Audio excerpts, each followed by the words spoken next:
Dulo ng luha at hindi makaimik, habang nakalaylay sa isang lubid na wala ng buhay.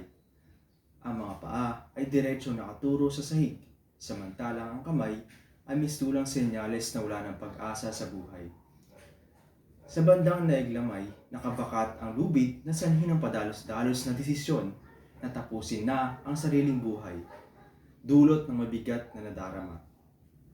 Nakaraniwan lamang sa mga taong nakakaranas ng sakit sa pangkalusugang pangkaisipan. Isang mapagpalang umaga po sa inyong lahat. Ako po si Ronald Munoz na mula sa BSC 2-1 na magbibigay talumpati patungkol sa isyong mental health. Ang kalusugan ng isipan ay naglalarawan sa pangkalahatang kondisyon ng ating emosyonal, psikolohikal at sosyal na kalusugan. Sa ating paglalakbay sa buhay, hindi natin dapat pabayaan ang aspeto ng mental health sapagkat isang bahagi ng ating buhay na may malalim na epekto sa ating kalusugan, lalo na sa ating kaisipan. Sa pagtutuon nga ng pansin sa mental health, masusupil natin ang stigma o makakabawas ng pagdurusa at magbibigay daan sa mas bukas at masiglang komunidad. Bilang mga mamamayan ng Pilipinas, tayo ay kilala sa ating masiglang diwa at mapagbigay pansin sa ating kultura. Ngunit sa kabila nga ng ating positibong pagtingin sa buhay, may mga suliranin din tayo na dapat harapin. Isa na nga rito ang issue patungkol sa mental health. Sa pagsilip sa ating paligid, masusumpungan natin na ang ilan nating mga kababayan ay nagdadaan sa masalimuot na laban sa kanilang isipan. Sa bawat hamon sa pang-araw-araw na buhay, na malaking epekto sa ating kalusugang pangkaisipan. Kasama na nga dito ang problema sa ekonomiya, edukasyon, pag-ibig o relasyon na nagiging sanhi ng stress at kawalan ng pag-asa sa buhay. Sa paglipas nga ng panahon, mas lalo pang lumala ang mga isyong ito na nagdudulot ng matinding epekto sa mental health sa marami nating mga kababayan. Sa pagtataya nga ng World Health Organization, nasa 3.6% ng populasyon ng Pilipinas ang mayroong depressive disorders at 3.1% naman ang may anxiety disorders. Subalit, dahil sa limitadong kaalaman at kamalayan, marami sa atin ang hindi pa sapat na nagbibigyan pansin sa aspetong ito ng ating kalusugan. Madalas nga ang mga taong may mental health conditions ay tinatawag na baliw o siraulo na nagre-resulta sa kahihiyan at takot sa kanilang pamilya. Ang societal stigma ay naging hadlang sa mga individual na humingi ng tulong at sumailalim sa tamang pagsusuri na maaaring nasa tamang edad o mga kabataan. Sa katunayan nga, ayon nga din sa World Health Organization, 16% ng mga bata sa Pilipinas ay nagkakaroon ng mental health disorders. Nakalulungkot ding isipin na may 404 na mag-aaral na mula sa pampublikong paaralan sa Pilipinas ay nagpakamatay noong 2021 at 2,147 naman ang sumubok na magpakamatay sa kaparehong taon. Ang kawalan nga ng pag-unawa at edukasyon ukol sa mental health ay nagpapalala lamang sa problema, kaya dapat nating iparating sa bawat Pilipino na ang mental health ay hindi kapintasan kundi isang aspeto ng kabuuang kalusugan. Ang pagtanggal sa stigma ay nag-uumpisa sa pagsusuri ng ating sariling opinyon at pagbibigay bukas sa pakikinig sa mga kwento ng mga taong may karanasan sa mental health issues. Sa karihan nga ng kalusugan, ang mental health ay madalas nating nakalilimutan.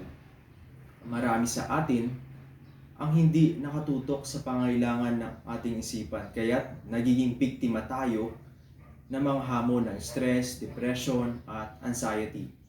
Sa kabila nga ng malakas na pagsusumikap na ipaalam ang kahalagahan ng mental health, marami pa rin sa atin ang nagdurusa sa katahimikan. Subalit may mga hakbang para malutas ito. Ang unang hakbang nga dito ay ang masusing pangalaga sa mental health. Ganun nga ang paggalis sa stigma. Hindi ito simpleng gawain, ngunit sa pag-unawa ng ating lipunan sa mga isyong ito, magiging bukas o magiging mas bukas tayo sa pagtanggap at pag-unawa sa mga isyu ng mga taong may karanasan pagdating sa mga suliraning ito ng kanilang isipan. Hindi dapat ituring na kahihiyan ang paghingi ng tulong, kundi isang tapang na hakbang tungo sa sariling pagpapahalaga. Sa gitna nga ng modernisasyon, ang bilis ng buhay at ang daming responsibilidad na maaaring maging panganib sa ating mental health. Ganun na nga ang teknolohiya, bagamat nagdadala ng maraming benepisyo, ay maaaring maging sanhi ng stress at pag-aksaya ng oras. Gayun din ang social media na halimbawa na nagbibigay ng ilusyon na konektado. Ngunit maaari ring magdulot ng pag-iiwanan at depresyon sa hindi makatotohanan ng mga inaasahang idea o inilalabas itong mga impormasyon. Ganon din sa trabaho, isa rin sa mga pangunahing bahagi ng ating buhay ay maaaring maging sanhi ng matinding stress at pressure. Ang kahalagahan ng work-life balance ay madalas na nagbubukas sa pangailangan ng trabaho na maaaring magdulot din ng pagkasira ng kalusugang pang-emosyonal.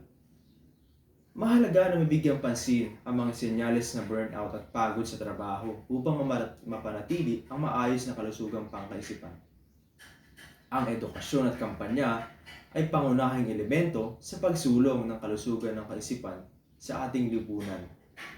Dapat nating bigyang diin sa mga paaralan ang edukasyon ukol sa mental health, kabilang ang mga senyales na posibleng issue at mga paraan ng pagtaguyod ng kalusugang pang-emosyonal. Ang mga kampanya sa social media at sosyal na plataporma ay maaaring maging larawan ng mga tunay na kwento ng tagumpay sa pagharap sa mga hamon at pag-usbong mula sa mga tao na nakaranas ng mental health issues. Gayun din ang kampanya sa pampublikong lugar tulad ng mga posters, flyers at social media ads ay nagbibigay ng malawak na pag-access sa mga impormasyon. Sa pagbibigay ng wastong kaalaman sa mental health, maaari nating masugpo ang maling akala at pag-aalinlangan ukol dito. Ang pagtutulungan sa ating komunidad ay mahalaga sa pagpapahalaga sa kalusugan ng isipan. Dapat nating likhain ang isang kapaligiran na nagbibigay galang at suporta sa bawat individual. Katulad nga ng mga support groups at community leaders ay maaaring maging lugar ng pag-asa sa mga tao na nangangailangan ng kausap o tulong. Ang pagtutulungan ay hindi lamang nangahulugang pagbibigay emosyon ng suporta, kundi pati na rin ang paglikha ng mga programa at proyektong naglalayong mapaigting ang kalusugan ng isipan. Maaaring isulong ang mga aktibidad tulad ng stress management seminars, mindfulness sessions at iba pang mga paraan ng pag-aalaga sa sarili upang mabigyan ng tamang kasangkapan ang bawat isa na pangalagaan ang kanilang sarili. Ganon din ang therapy at counseling ay mga mabisang kasangkapan upang mapabuti ang kalusugan ng isipan. Ang pagkakaroon ng profesional na tulong ay hindi dapat ituring na kahinaan, kundi bilang isang matatag na hakbang tungo sa personal na pag-unlad. Ang mga therapists at counselor ay nagbibigay hindi lamang ng seryosong pakikinig, kundi pati na rin sa mga estratehiya at tools upang matulungan ang individual na harapin ang kanyang issue. Dahil nga sa mabilis na pag-usbong ng telehealth, mas pinadali na rin ang pag-access sa mga therapy at counseling. Maaari nang makipag-ugnayan sa mga profesional sa mental. Ganun nga, sa kabila nga ng hamon, hindi natin dapat ituring ang mental health bilang isang pangungut. May mga hakbang na maaari natin gawin upang mapigilan ang kamulatan, pag-unawa at pagsuporta sa isyong mental health dito sa Pilipinas. Kaya, sa mga taong nakararanas ng problema sa kanilang isipan ay hindi pa huli ang lahat, sapagkat maraming paraan upang maiwasan ito. Muli ako si Ronald Munoz na mula sa BSC 2-1 na nagtalumpati patungkol sa mental health. Maraming salamat po.